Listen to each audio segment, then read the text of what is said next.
मैंने भी बड़ी बड़ी मोटी मोटी किताबों पर मताला करके आज ये मुकाम हासिल की। एक जगह से दूसरी जगह लोग मेरी वजह से जाते। अब तो टीवी, मोबाइल, कंप्यूटर, टैबलेट ये सब मैंने याद किया है। जैसे बच्चे लोगों का पढ़ना होगा मैंने याद किया है। लौका के बाद मैंने याद किया है। आने वाले लोग मोबाइल टेक्नोलॉजी टेक्नोलॉजी की मदद होती है। वो भी मैंने याद किया है। माला लोग खरीद करे तो पहचान तो घंटों में करे। लोग काबिल तारीफ बाबर नाम से जूता ये करके तुझे मुझे ही मिलनी चाहिए।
यार अरे इधर रास्ता की जगह दिख रही है तुमको?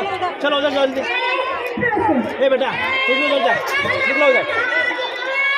ऐसा बोलना लगा सर उसको मुंह पे। महाराज मैं मुस्तान हूँ। आपके सामने ये लोगों ने जो भी दलीलें पेश की है वो सब नहीं है। लेकिन आप बताइए जज साहब क्या ये तमाम पेशेवर इन्हें मालूम कैसे मिले? नहीं मालूम नहीं। बचपन से लेकर आज तक इन्हें मुस्तान की जरूरत महसूस होती है। अरे गुस्ताखी इसको कौन सा कोर्स करता है? अगर उस्ताद ना होता इन्हें तालीम कौन देता? लिखना पढ़ना कौन सिखाता? इन्हें इस काबिल कौन बनाता? इल्म हासिल करने के लिए सबसे पहले एक उस्तादी की जरूरत महसूस होती है। तभी जाकर मुस्तकिल में अच्छे इंसान बन सकते हैं। जज साहब एक उस्तादी की बदौलत हम एक अच्छे इंसान बन सकते हैं। आप जिस मुकाम पर मौजूद हो ना वो भी एक उस्तादी की बदौलत है। अब आप बताइए जज साहब यही सबकी कुर्सी किसे मिलनी चाहिए? यही सबकी कुर्सी सिर्फ और सिर्फ मुझे मिलनी चाहिए।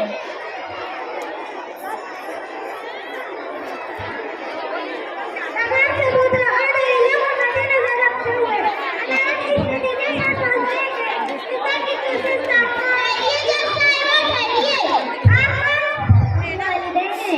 आप मुझे कुछ करने का तरीका बताइए।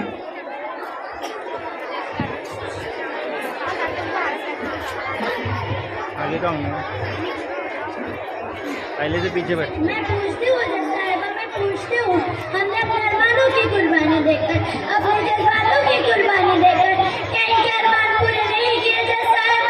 हमने अपनी खुशियाँ बेचकर अपनी नींदें बेचकर इनको डॉक्टर इंजीनियर पुलिस साइंसदान उस्ताद वकील बनाया।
बचपन में नौकरी रहते वक्त ये नसीहत की थी कि वालिदैन का काम करते वक्त हमें खुदा ताला को पसंद आते हैं।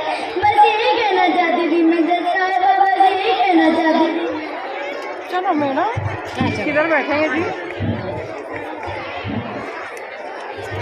बस कीजिए हमारे आने में कोई बाधा नहीं।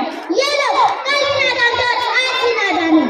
कल से लेकर आज तक हमने इन्हें सब कुछ देते रहे और सब कुछ सिखाते रहे, और अब जो बच गए उनकी औलाद इन्हें सिखा देंगे। ये अदालत आज ये अथॉरिटी के करने वालों को इज्जत की कुर्सी से नवाजेंगे। हथियार दिए जैसा है बाबू जी, हथियार दिए। ये लोग कल के सहारे के लिए उंगली मांग रहे थे और आज भी सहारे के लिए कुर्सी मांग रहे हैं। फैसला कीजिए जैसा है वो फैसला कीजिए।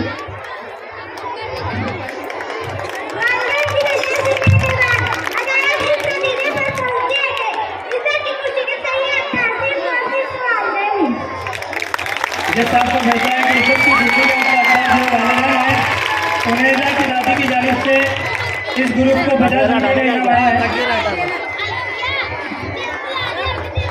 नहीं अभी उनका डायलॉग है। जी हाँ दोस्तों, मैं एक इंजीनियर हूँ और अगर मैं पढ़ाने में तैयार नहीं हुआ तो मेरे इंजीनियर होने का कोई फायदा नहीं।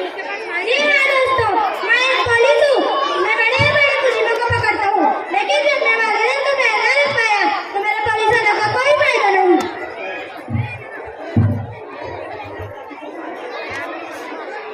देखा आप लोगों ने आला तालीम हासिल करके बड़े होने पर फायदा लेते और अपना किया हुआ समझ लेते, लेकिन कभी हमारे साथ वो है जब ये हमारी फायदा बनते आज उनकी खिदमत है।